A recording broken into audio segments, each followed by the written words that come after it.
sent his wonder and counsel and his fatherhood through a community on earth who would be found in every nation.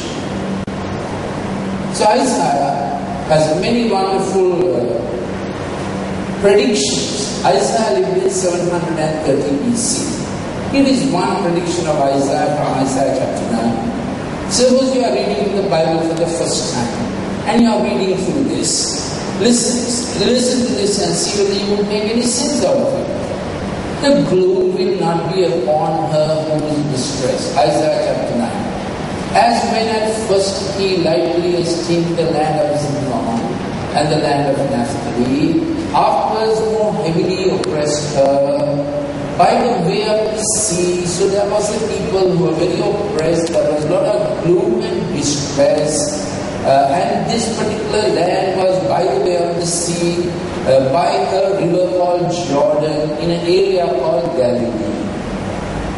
And what happened in this area called Galilee? What will happen in this area called Galilee? 730 years before Christ, Isaiah is seen in this area called Galilee by the river Jordan, not by Maharani, Kalani, Kaluwalabhayanaganga, but by this river Jordan. Something is going to happen. People who walk in darkness are going to see a great light.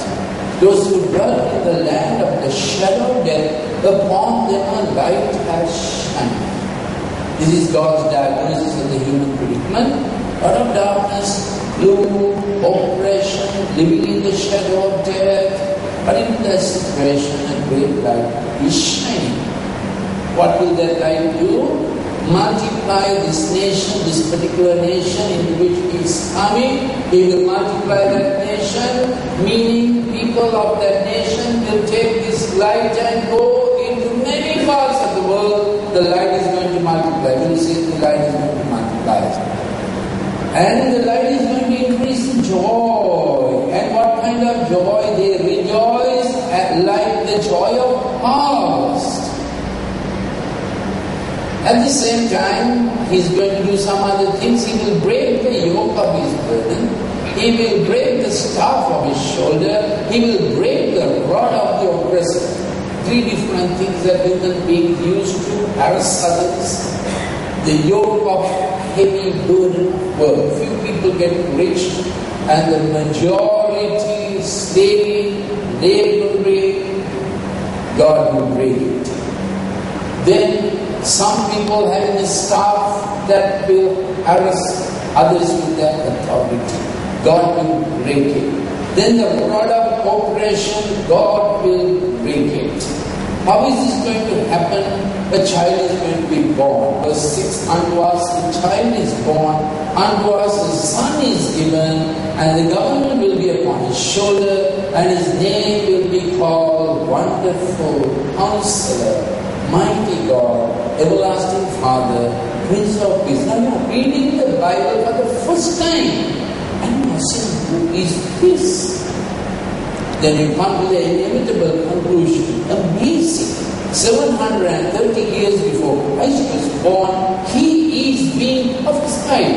Now if you are wondering, how do I know that Isaiah is actually 730 years before Christ? It's very simple. This printed form first came to us in 1520 or so. But this is based on manuscripts. Those manuscripts are still there. You can go to some larger libraries in the world and date those manuscripts. It's a scientific process, so you can know when was the first Isaiah manuscript written. It's not some fairy tale. The stuff printed in this book is based on undeniable texts. That science is called textual criticism. What we are reading today and written, what is it based on? It is based on manuscript preserved up to this time. So you are just reading for the first time and you are thinking, how do you know this is true? Go to the origins, ask someone who wrote this and how do I know what is in the original is in this? You can check it out. And about this person is called the Wonderful Counselor, Mighty God. He is the everlasting Father, but came to earth as the Prince of Peace. His name is Jesus. You are reading this book for the first time. You haven't read this before. That's how I read this. I read this for the first time as a quibbler and an inquirer and as a hostile inquirer. I was an atheist. My father was an atheist. He taught me the way of atheist. And doing A-level science made me more an atheist. Having done botany, zoology, physics and chemistry. Actually, physics and chemistry A-level, those days had nothing to do with this. But botany and zoo had a theory of evolution. But then I began to read this book and I began to see these scriptures and I began to say, how did Isaiah know? Now we come to this passage that Dinesh was reading about, Isaiah 25. A mountain, it is a mountain. Isaiah began to see a mountain and he says, in this mountain, the Lord of hosts, meaning the Lord of all the people, whether they know Him or not, He is the one who created them and He is the one who gave them breath. So when that baby comes from the mother's womb, baby knows where he came from. There's divinity and a sense of divinity in that boys, that girls, little ones, spirit. Till parents begin to educate the mind according to their religious tradition. Then child is born spirit, but when the child's mind goes, obviously the child's mind will absorb what the parents tell them, and the child was born with this intuitive knowledge of God. From where the child came, begins to be educated otherwise, depending on to which religion the child is born. So Isaiah begins to see a mountain, and it is the Lord of hosts, God who creates everybody and God who gives the breath to every person. When does the little one becomes a person in the mother's womb? One does not know exactly when, but one knows this, but that by the age of 20 weeks in the mother's womb, the child feels the mother's emotions. Child follows the mother's diurnal rhythm. Diurnal rhythm is day-night rhythm. When the mother is sleeping, child sleeps, does not sleep. How does the child know? When the mother is sad, the child's spirit begins to feel with the mother's spirit sadness or happiness. These are many facts. He is the Lord of hosts who creates and gives breath to everybody.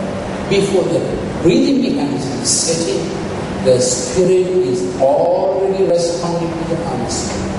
And when the mother takes the child and breastfeeds, this child begins to say, this is the beat that my spirit needs.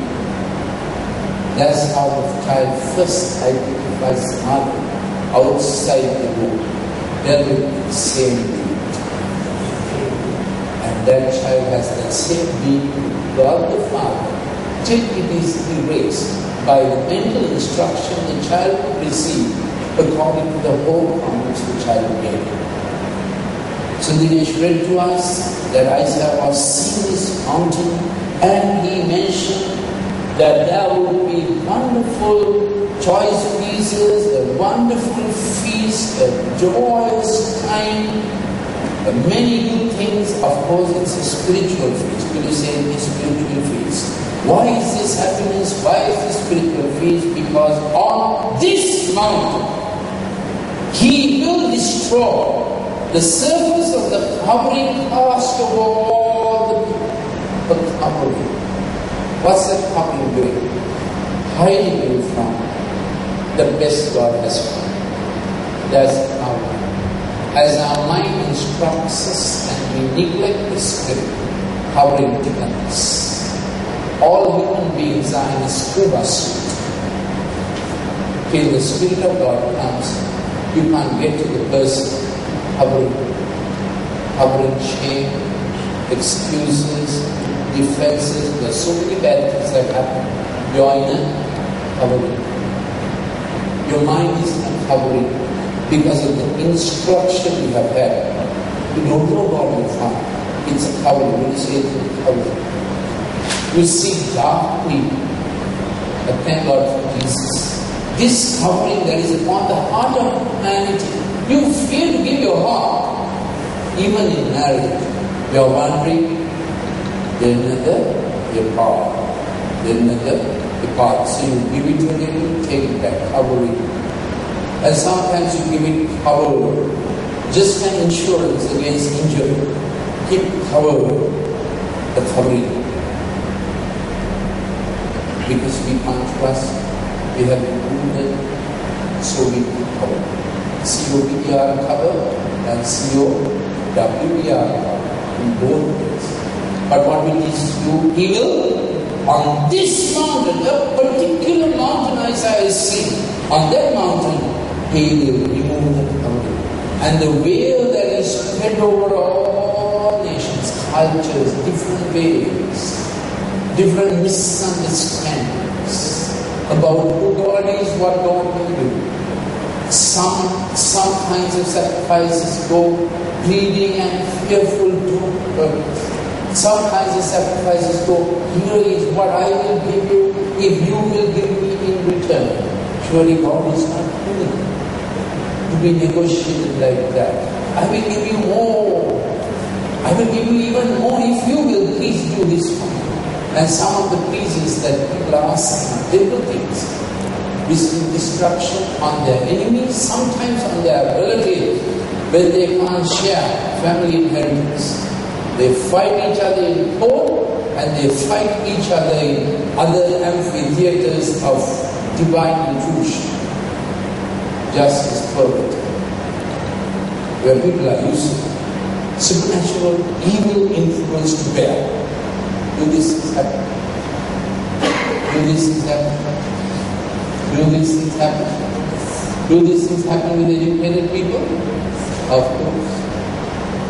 These things happen. You have only worked in the university to know what things are done to get a post that people cannot get in any other place.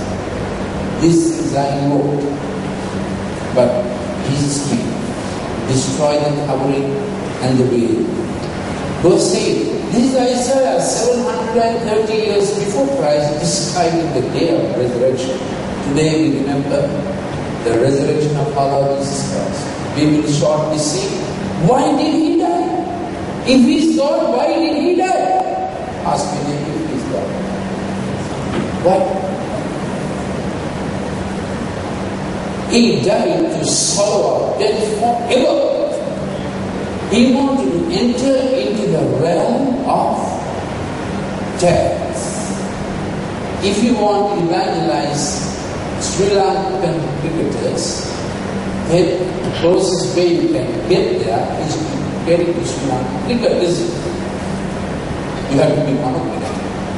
When Jesus Christ had to overcome death, He got death and entered into the throes of death, entered into the mechanism of death.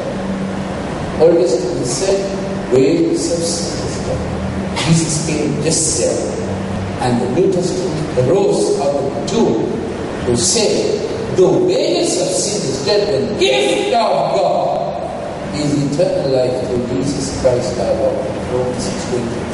In one scripture, all of humanity's salvation goes through this covenant. So Jesus Christ entered into death, to go into death, and he. That's why He had to come to humanity and He had to die. Another reason God came in human form is this. Every culture had different understanding of God. People thought He's not accessible. He will need many pujas. Then many cultures said, we can't know God, common people can't know God. There has to be priesthood that will pave the way. So God is behind the veil. You remember the covering and the veil? And nobody can go there. Only the initiated priesthood to whom people come to the outer court and give them the offerings, because they alone can go and finish. This is serious stuff. This is life and death stuff for people in all cultures. Devotees come to the outer world. Thus far, no further. Vail. Jesus Christ came. Togo. Now, poor people, high born, low born, no money, no sacrifice, don't know anything. Those who live well, those who live ill, those who kept their conscience in their heart, those who ruined everything, they all can come because there is no way. It is a heaven. Those who did horrible, commonly accepted, terrible things like adultery, whoremonger, violence, defrauding others, they will come.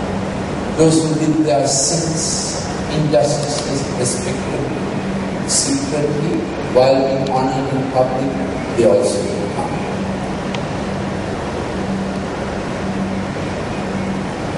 God so loved the world that He gave His only begotten Son, that whosoever believeth should not perish but have everlasting life. All have come, quite all, at least once in their life. I have violated the dictate of my own conscience, the high standard I set for myself. At least once I have violated. At least once, every righteous man, every high-thinking man, every self-appointed righteous person who has